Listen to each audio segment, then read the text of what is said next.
Good morning to all. আজকে আমি তোমাদের সামনে নতুন একটা রান্নার রেসিপি নিয়ে হাজির হয়ে গেছি, ওয়েট লস রেসিপি। দেখো, আজকে আমি রান্না করব মাটন উইদাউট অয়েল। দেখো কী কী নিয়েছে। এখানে আমি দুটো বড় সাইজের পেঁয়াজ কুচিয়ে নিয়েছি। এখানে আছে একটা আলু, 4 ভাগ করে নিয়েছি। আর আলু আমি দিই না, বাট আমার দুটো ছোট্ট ছোট্ট টুইন্স আছে, তাদের জন্য দিতে হয়।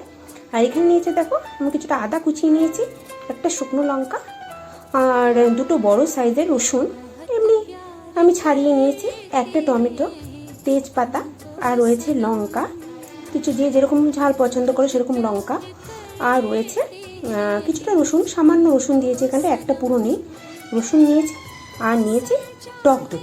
ঠিক আছে, তাহলে এই দিয়ে আজকে আমি মাটন রান্না করব। সঙ্গে আমি সামান্য জিরে পাউডার ইউজ করব, আর তোমার সেরকম কিছু ইউজ করব না, একটু গোলমরিচের গুঁড়ো ইউজ করব। দেখো, আমি কড়াইতে কিন্তু কিচ্ছু দিইনি, দেখেছো, পুরো খালি। তো শুকনো কড়াইতে সেমভাবে আমি একটা শুকনো লঙ্কা দিই।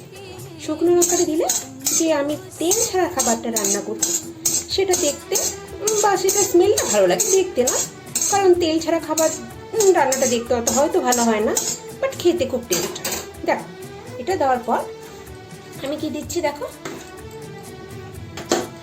তারপর আমি তোমার দিচ্ছি জিরে, কিছুটা এই 1 চামচের মতো জিরে না আন্দাজ করে হাত দিয়ে তুলে দিলাম। ঠিক আছে, জিরেটা এখন আমি ভাজা ভাজা করে নিচ্ছি। যেটা যতক্ষণ ভাজা হচ্ছে ততক্ষণ দেখো আমি আমার মাটনে, মানে যে মাটনটা রয়েছে সেখানে 750 মতো মাটন রয়েছে, সামান্য নুন আর সামান্য হলুদ দিচ্ছি, দিয়ে আর সঙ্গে আমি সামান্য জিরে পাউডার দিয়ে এটা আমি ভালো করে এখন মেখে রাখবো উইদাউট অয়েল। ওকে, দেখো জিরেটা পুরো পড়ে গেছে। এখন আমি একদম আঁচটা কমিয়ে দিয়েছি। ওকে, কমিয়ে দিয়ে আমি একে একে মশলাগুলো দেবো। দেখো,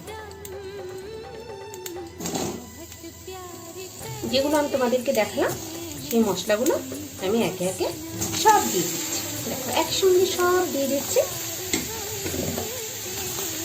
এই দেখো, আর আলু আমি ভাজিনি, কারণ আলু ভাজতে তেল লাগবে, আর আমি তেল খাবো না। আর আমার ছোট্ট ছোট্ট দুটো বাচ্চা আছে, টুইন্স বেবি, ওদেরকেও আমি তেল খাওয়াইনি। দেখো, আদাটা আমি এর মধ্যে দিয়ে দিলাম। ঠিক আছে, আঁচটা একদম কমান থাকবে, নাহলে কিন্তু এটা লেগে যাবে। ওকে, দেখো এখন এর মধ্যে আমি সামান্য হলুদ আর সামান্য নুন দিয়ে দিলাম। যেহেতু মাটনে হলুদ মাখা আছে তার জন্য আমি এখানে সামান্য হলুদ দিয়ে দিলাম। এখন দেখো নাড়ছি, তেল নেই তাই ভালো ও কিন্তু তার সাথে নাড়তে পারছে না। দেখো, আর আঁচ কিন্তু অবশ্যই কমিয়ে রাখবে। ওকে, বাড়িয়ে দিলেই মুশকিল, বাড়িয়ে দিলেই সব উড়ে যাবে, তোমার খাটনি একদম বিফলে যাবে। দেখো, এখন আমি ন্যাচারাল অয়েল দিচ্ছি। কি বলো তো, এটা জল, হ্যাঁ সামান্য জল, বেশি নয়, বেশি জল দেওয়া যাবে না, সামান্য জল দিলাম, দিয়ে এটাকে আমি ভালো করে নাড়ছি। দেখো, আর এটাকে আমি এখন সিম করে পুরো ঢেকে দিলাম। দেখো, আজ আমার একদম সিমে আছে। আর মাটনটা কিন্তু আমি নুন হলুদ মেখে রেখে দিয়েছি, সঙ্গে উপরে আদা কুচিটাও রয়েছে। আমি কিছুক্ষণ পরে তোমাদেরকে দেখাচ্ছি। দেখো গাইস, 5 মিনিট পর আমি এটা ওপেন করছি। দেখো, এটা জল বেরিয়েছে এবং এটা একটু নরম নরম টাইপেরও হয়ে গেছে, মানে একটু বসে গেছে। ঠিক আছে, দেখো, আর সঙ্গে দেখো আমি দিচ্ছি এই 1 চামচের মতো গোলমরিচ, আমি একটু জাস্ট গুঁড়ো করে নিয়েছি। আমি একটু লেজি আছি তাই ভালো করে পেস্ট করিনি, আমি একটু জাস্ট হামদিরটা গুঁড়ো করে নিয়েছি। এই দেখো, এটা আমি নাড়ছি, নেড়ে এটা আমি আরও 10 মিনিটের জন্য এভাবে রেখে দেবো। ঠিক আছে, দেখো রেখে দিলাম। আঁচটা কিন্তু তোমাদেরকে অলওয়েজ কমিয়ে রান্না করতে হবে, না হলেই পুড়ে যাবে, বুঝতে পেরেছো তো? দেখো, 5 মিনিট পর এটা আমি ওপেন করছি আবার। দেখো, অনেকটা নরম হয়ে গেছে সব কিছুই। দেখো, ঠিক আছে, এখন এটা এভাবেই থাক। সঙ্গে আমি আর একটা কাজ করে নেব। এই যে আমার টক দইটা ছিল সেটা আমি মাটনে দিয়ে দিলাম। এটা আমি একটুখানি জল দিয়ে আর সামান্য জিরে পাউডার দিয়ে ফেটিয়ে রেখেছিলাম। ফেটিয়ে এটাকে এখন দেখো এভাবে মাখাচ্ছি। দেখো এখন এটা মেখে আমি এটা এর মধ্যে দিয়ে দিলাম। ঠিক আছে, দেখো আমাদের মাটন যখন কিনি তখন মাটনের সাথে অলরেডি একটা চর্বি যেটাকে বলে দিয়ে দেবো, যেটা গলে পুরো কড়াই তেল তেল হয়ে যায়। তাই আমাদের বাড়িতে তো তেল অ্যাড কেন করবো আমরা, কেন নিজের শরীরটাকে অসুস্থ করবো। দেখো এখন কিন্তু আমি এটা ঢেকে দেবো, আর আমি পুরো রান্নাটা কিন্তু কষিয়ে নেওয়ার পরে প্রেশার কুকারে দিয়ে দেবো।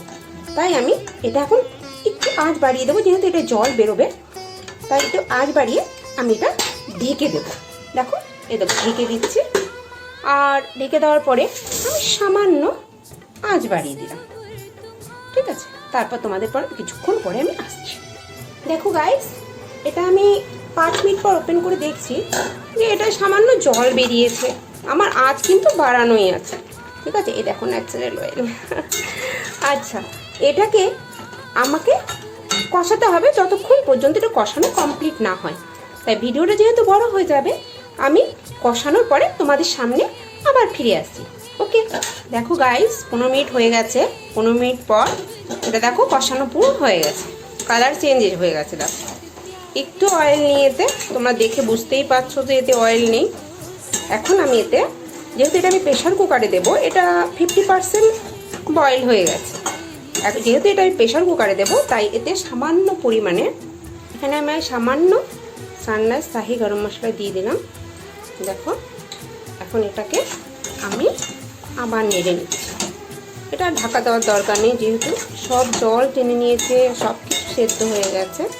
এখন আমি এটা প্রেশার কুকারে দেবো। দেখো কালারটাও চেঞ্জ হয়ে গেছে। গ্যাসের আঁচটা অফ করে দেওয়ার পর আমি এটা এই প্রেশার কুকারে দেব। দেখো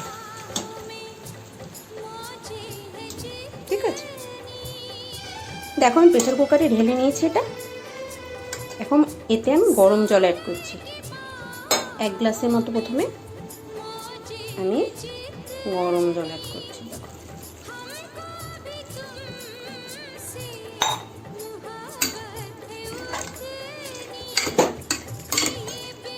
এটাকে আমি যেহেতু একটু ঝোল ঝোল করবো এই জন্য 1 গ্লাস গরম জল দিয়ে দেবো। দেখো আমি 1 গ্লাস গরম জল দিয়ে দিলাম, তাহলে আমি টোটাল 2 গ্লাস গরম জল এতে ইউজ করলাম। দেখো আলুগুলো তো একদম সেদ্ধ হয়ে গেছে, মাটনও প্রায় হয়ে গেছে কষাতে কষাতে। এখন আমি এটা 3টে সিটি মারবো। ঠিক আছে, প্রেশার কুকারে দিয়ে আমি গ্যাসটা অন করে দিয়েছি। এখন মিডিয়াম ফ্লেমে রেখে এটা থেকে 3টে সিটি মারবো, তারপর আমি তোমাদের সামনে ফিরে আসছি। 4টি সিটি মারার পর আমার মাটন একদম রেডি। দেখো এটা দেখতে পাচ্ছ, দেখাচ্ছে আমি। দেখো একটুও তেল নেই। যারা অয়েল ফ্রি খেতে চাও, যারা সুস্থ থাকতে চাও, তারা এই ধরনের খাবারটা ট্রাই করতে পারো। আমার কর্তা মশাই কিন্তু এরকম সফট সফট মাটন খেতে খুব পছন্দ করে। আর দেখো কত মনে হচ্ছে যেন অয়েল বেরিয়েছে, এটা সম্পূর্ণই মটনের অয়েল। মাটন থেকে অয়েলটা যে আমাদের যে চর্বিটা ওরা দেয় সেখান থেকে বেরিয়েছে। তাই আজকের মতো ভিডিও এখানেই আমি শেষ করছি। তোমরা যারা যারা অয়েল ফ্রি খাবার খেয়ে সুস্থ থাকতে চাও, ডক্টরের কাছ থেকে দূরে থাকতে চাও, তারা তাড়াতাড়ি আমার চ্যানেলটা সাবস্ক্রাইব করো, লাইক কমেন্ট শেয়ার করো। ওকে, বাই বাই।